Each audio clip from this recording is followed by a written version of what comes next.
سن 1980 کی بات ہے. میں اس وقت مدینہ منورہ میں پڑھتا تھا اور ایک ہفتے کے لیے انڈیا آیا ہوا تھا ایک خاص وجہ سے. واپس جانے کے لیے مجھے جو سیٹ ملی وہ ڈائریکٹ نہیں ملی. اس وقت دلی سے جدہ کوئی ڈائریکٹ فلائٹ تھی بھی نہیں، شاید نہیں، شروع ہو گئی تھی فلائٹ، لیکن مجھے اس میں سیٹ نہیں ملی. مجھے جس طرح کی سیٹ ملی وہ اس طرح کی تھی کہ مجھے ایک پین امریکن ایئر لائنس کے جہاز سے دلی سے کراچی جانا تھا اور کراچی سے مجھے دوسرا جہاز بدلنا تھا، اس سے مجھے ریاض جانا تھا اور پھر ریاض سے مجھ کو مدینے پہنچنا تھا. میں رات کے تقریباً 3 بجے کا وقت تھا. جہاز میں اس طرح سوار ہوا کہ بخار میں بری طرح جل رہا تھا. طبیعت میری بہت خراب تھی اور میں اس ارادے کے ساتھ جہاز میں داخل ہوا تھا کہ میں اپنی سیٹ پر بیٹھوں گا اور فوراً آنکھ بند کر کے آرام کرنے کی کوشش کروں. ایک ٹیبلٹ کھاؤں گا، چائے پیوں گا اور بس میں آنکھیں بند کر لوں. مگر وہاں اللہ کو کچھ اور منظور تھا. میرے بغل میں جن صاحب کی سیٹ تھی وہ ایک سردار جی تھی اور وہ بیچارے آ رہے تھے بہت لمبے سفر سے. فرینکفرٹ سے وہ جہاز میں سوار ہوئے تھے. 6-7 گھنٹے کی فلائٹ، اکیلے، ان کے آس پاس کوئی نہیں تھا. شاید وہ جم کے سو چکے تھے اور ان کو اب انتظار تھا کہ دلی سے کوئی مسافر آئے میرے پاس بیٹھے تو میں اس سے باتیں کروں. اب میں گیا آرام کرنے کے ارادے سے، انہوں نے میرا استقبال کیا باتیں کرنے کے ارادے سے. اب میں پھنس گیا. اس وقت نیا نیا ایران کا انقلاب آیا تھا، خمینی والا. تو اس وقت امریکہ کا ایک وہ سردار جی امریکن نیشنل تھے، وہیں پیدا ہوئے تھے، وہیں رہتے تھے، اس لیے وہ زیادہ ہندی بھی نہیں بول پا رہے تھے، انگلش ہی بات کرنے کا ذریعہ تھا. تو انہوں نے مجھے دیکھا کہ ایک داڑھی والا کوئی نوجوان مولوی آیا تو انہوں نے فوراً لوگوں کا مزاج ہے، خاص طور پر ہندوستانیوں کا، کہ وہ سفر میں وقت کے کاٹنے کے لیے سب سے زیادہ پالیٹکس پر بات کرتے ہیں. اور بہت دلچسپ بات ہے کہ جب آدمی کا اسٹیشن آتا ہے، ایئرپورٹ آتا ہے، تو ایسا لگتا ہے کہ دیش کی ساری سمسیاں حل ہو گئی، ختم، مسئلے حل ہو گئے. سب مہنگائی بھی ختم ہو گئی، بجلی، پانی، گیس، ساری مشکلات ختم ہو گئی اور اسٹیشن آ گیا، ختم، مسئلے حل ہو گئے. یہ ایک خاص ہندوستانی کلچر ہے، یہ باہر کے ملکوں میں نہیں ہے. تو وہ سردار جی نے بھی مجھے دیکھتے ہی ایرانی انقلاب کی بات چھڑی. ہم لوگوں کو ہمارے بزرگوں نے یہ سکھایا ہے کہ فضول موضوعات پر بات کر کے کبھی وقت مت ضائع کیا. یہ بڑا ہنر ہے، ایک آرٹ ہے، ایک سائنس ہے.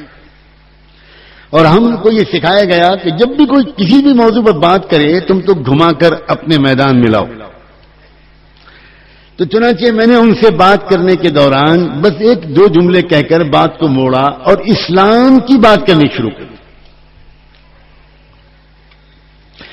لیکن وہ جمائی لینے لگے، ان کو اسلام کی بات سننے میں کوئی انٹرسٹ نہیں تھا. میں ان کی جمائی کو دیکھ کر خوش ہوا کہ مجھے شاید آرام کرنے کا موقع ملے گا. مگر وہاں قسمت میں کچھ اور لکھا تھا. میرے سامنے کی سیٹ پر اس طرف کو رخ کیے ہوئے، ونڈو والی سیٹ تھی میری، بالکل وہ جو ایمرجنسی گیٹ ہوتا ہے، ادھر کو رخ کیے ہوئے ایئر ہوسٹس بیٹھی تھی. وہ بھی ہماری بات سن رہی تھی، ایک امریکن لڑکی. اس نے جب ہم لوگوں کو اسلام کے متعلق کچھ بات کرتے ہوئے سنا تو اس نے کہا کہ کیا مجھے لگتا ہے کہ آپ لوگ اسلام کے بارے میں کچھ بات کر رہے ہیں تو میں کچھ بات میں شریک ہو سکتی ہوں، میں کچھ پوچھ سکتی ہوں. تو میں نے کہا کہ ہاں آپ پوچھیں، اگر میں بتا پاؤں گا تو بتاؤں گا. تو اس نے سوال کیا کہ میں پچھلے سال بھر سے تقریباً اسلام کے بارے میں کچھ سوچ رہی ہوں، پڑھ رہی ہوں. مجھے کئی چیزیں اچھی لگتی ہیں، کچھ چیزیں بہت کھٹکتی ہیں، نہیں سمجھ میں آتی. تو آپ ذرا ایک بات کا جواب دیجئے، یہ پردہ کیا چیز ہے؟ یہ پردے کے ذریعے آپ نے ہماری 50% پاپولیشن کو، آدھی آبادی کو قید نہیں کر دیا.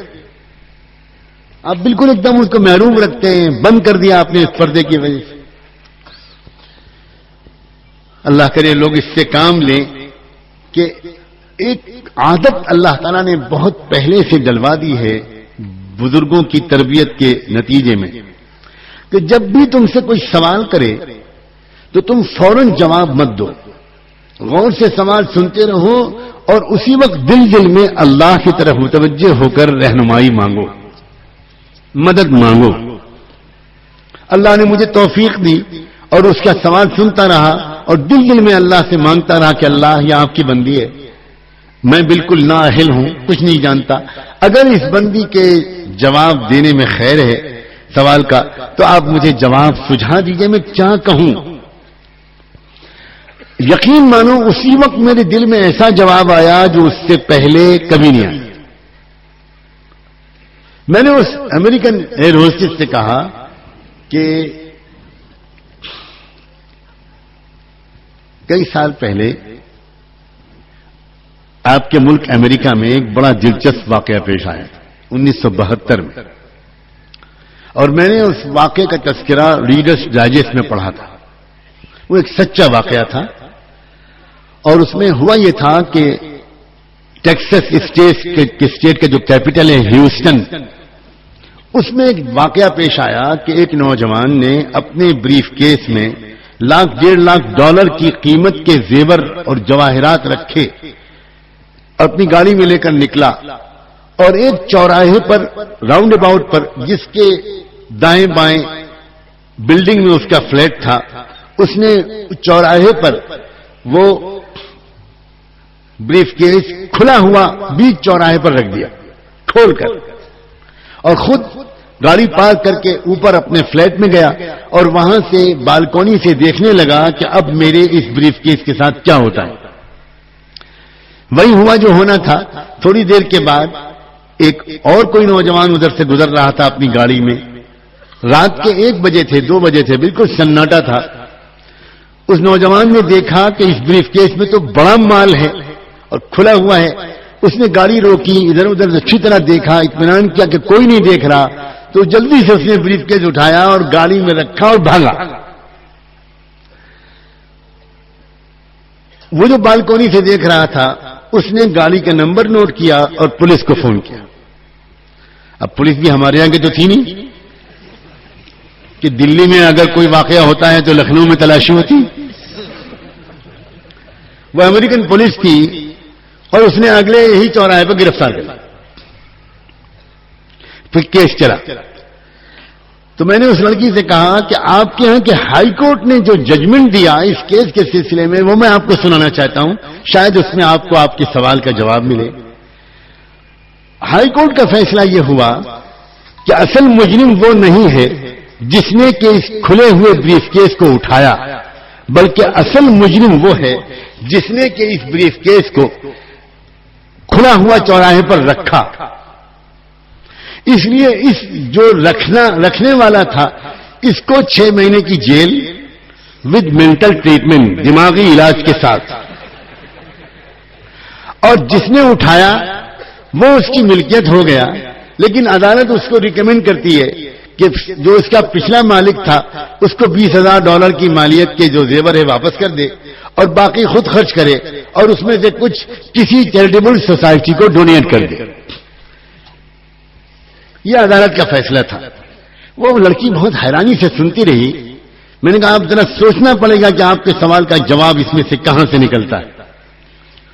تو میں نے پھر اس کو اس کی مدد کرتے ہوئے ایکسپلین کیا کہ آپ کے ہاں کی عدالت کا فیصلے کی جو فلسفی ہے، جو اسپرٹ ہے، وہ یہ ہے کہ جس چیز کی حفاظت کی جانی چاہیے اس چیز کو اگر کھلا ہوا چھوڑ دیا جائے تو پھر اس کا مطلب یہ ہوا کہ جو سیٹی بجائے اگر کسی عورت اور لڑکی کو دیکھ کر تو اصل مجرم وہ سیٹی بجانے والا نہیں ہے، اصل وہ عورت اور لڑکی ہے۔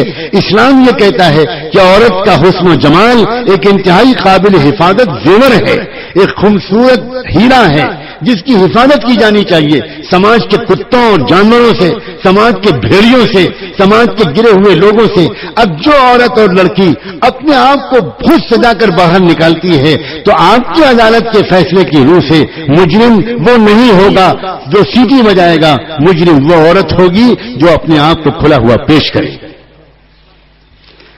یقین مانے جس وقت میں نے یہ بات کہی وہ بالکل سناٹے میں آئی، جسے انگریزی میں کہتے ہیں نا stunned, she was absolutely stunned, ایک جملہ نہیں بول پا رہی۔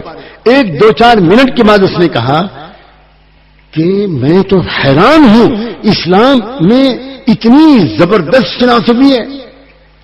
میں بالکل مطمئن ہو گئی، میں سمجھ گئی کہ پردے کی فلسفی کیا ہے اور میں اس کو اپریشیٹ کرتی ہوں. اتنی میں بات ہو رہی تھی کہ اتنے میں کراچی ایئرپورٹ آنے لگا اور اس کی سروس کا وقت شروع ہو گیا. اس نے مجھ سے کہا کہ میرے ذہن میں کئی اور سوالات ہیں لیکن میں اب نہیں پوچھ سکتی، میری سروس کا وقت شروع ہے اور آپ کے اترنے کا وقت شروع ہے. آپ مجھے کوئی کانٹیکٹ نمبر دیں جس سے میں کسی طرح بات کر سکوں اور کبھی کبھی اپنے سوال کر سکوں. میں نے کہا میرے پاس کوئی فون نہیں ہے، میں تو ہاسٹل میں رہتا ہوں، ایک طالب علم ہوں. میرے ہاسٹل کے جو نگراں اور وارڈن ہیں ان کے آفس کا فون ہے.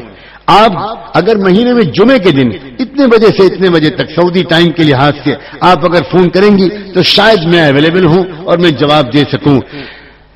اس مجمع میں بیٹھے ہوئے مردوں اور عورتوں، اب سنو دل کے کانوں سے، اگلے 6 مہینے تک وہ خدا کی بندی مہینے میں 1-2 مرتبہ وہ فون کر کے سوالات کرتی رہی اور میں ٹوٹے پھوٹے انداز سے جوابات دینے کی کوشش کرتا رہا. یہاں تک کہ ایک جمعے کو جو اس کا فون آیا اس نے کہا آج میں کوئی سوال کرنے کے لیے فون نہیں کر رہی ہوں، آج میں خوشخبری دینے کے لیے فون کر رہی ہوں کہ میں نے ابھی اسلام قبول کیا ہے اور میں